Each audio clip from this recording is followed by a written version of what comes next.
Welcome to RV Life with Kim Hanna, where big rigs and awesome campsites actually go together.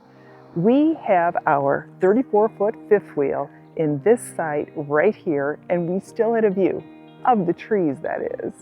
Let me show you around Harris Beach State Park, one of Oregon's most popular coastal campgrounds. This campground is almost impossible to book unless you snag a reservation the moment it opens. And pretty soon you are going to see why. We did not land our dream spot in Loop A, but we did get a nice spot in Loop B. Let's take a quick walk and see if Harris Beach State Park is right for your next trip. Oregon residents get the best deal here. Out-of-staters get about a 25% upcharge. One thing that we weren't really happy about is that you can't check in until 4 o'clock. That's with all of Oregon's state parks. So when we called and we asked if we might be able to get here a little bit early, we were told that it's up to the campground manager at each campground. But basically every single state park across Oregon has a check-in time of 4 p.m. So that means by the time you get here and set up, you're well past dinner time. And so we got here a little bit early. We were told that we could use the facilities, including the dump that we needed to do at the RV dump. So if our site was open and if they said it was okay at the check-in, we were able to come in a little bit early. You can see it is right inside as you drive in past the entrance gate. Our site has a water and electric hookup, but no sewer. So that's why we have to use that central dump station. There are some sites in here that actually have full hookups. Loop A gets these epic ocean views, and yes, from this campground, you actually can walk down to Harris Beach safely.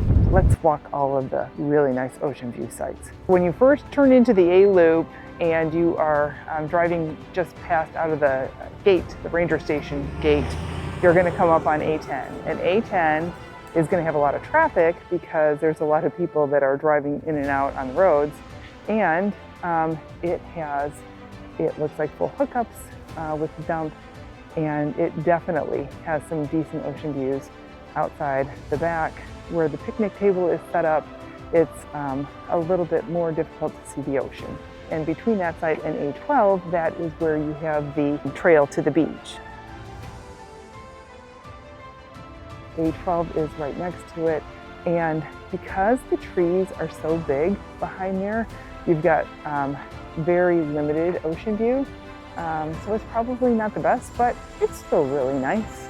A14 is the same thing. It's got a lot of really tall trees behind it. It's not as easy to see the ocean because of those tall trees.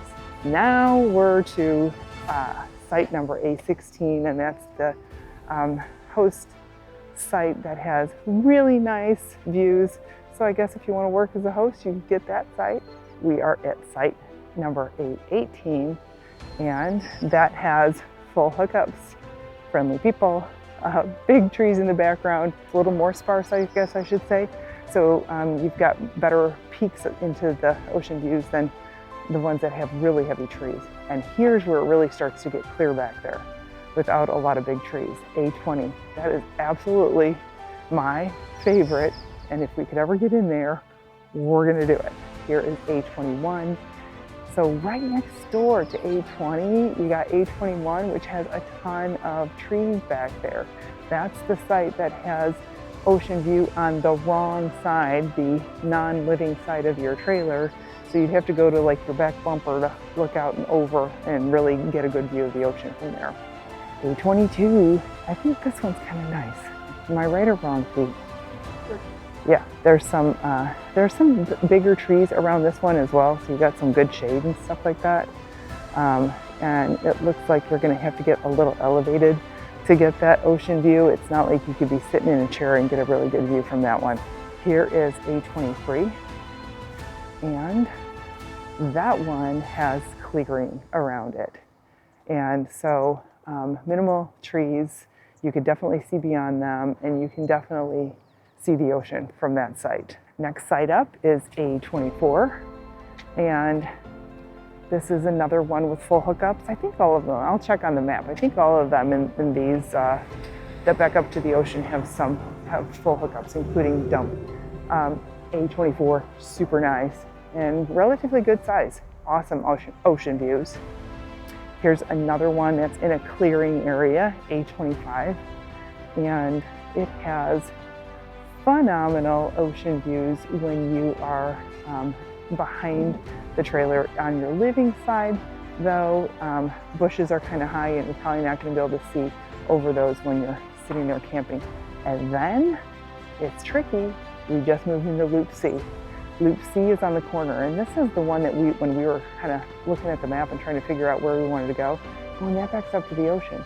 On a map, it looks like it does, but there's so many trees around it, it feels like you're in the forest when you're looking behind yourself. So forget it. And then that's the end. We're up to C3, and we got complete forest views here. Got some sun, but basically you feel like you're sitting in the forest. So that's the whole list of all of the campsites that actually back to the ocean.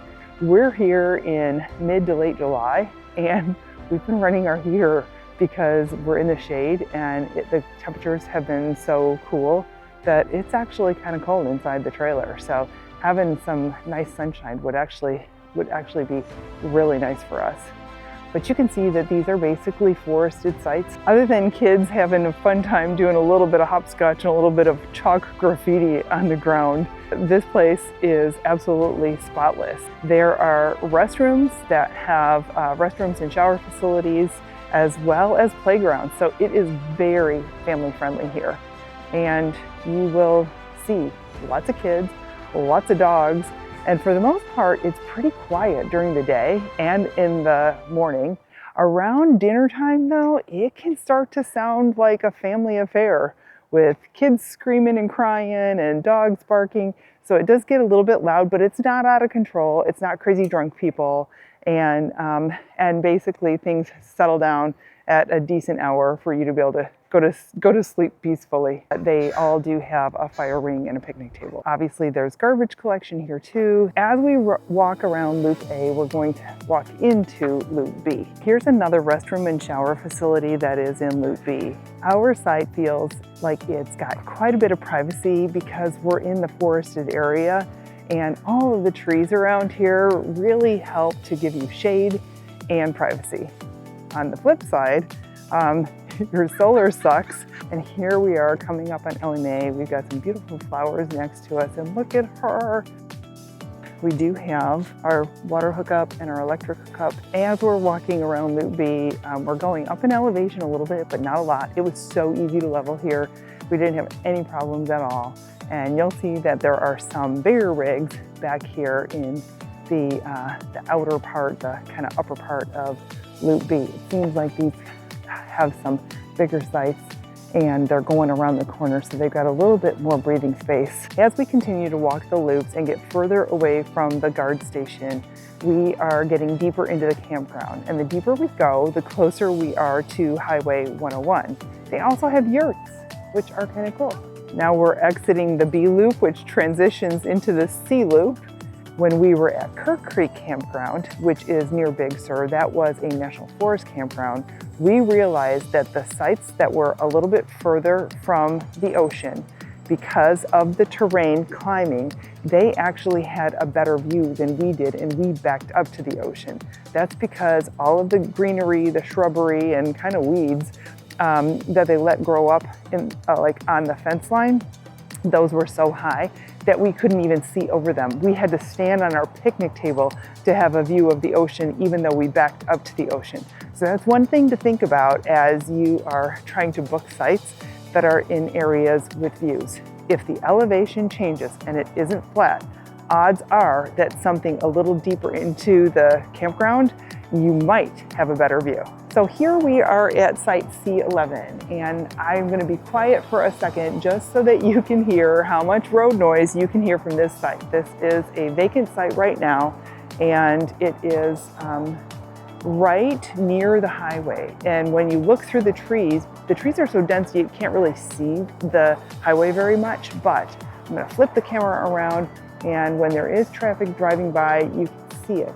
But it's not the seeing that's really that big of a deal. It's the hearing. I'll be quiet so you can hear the road noise.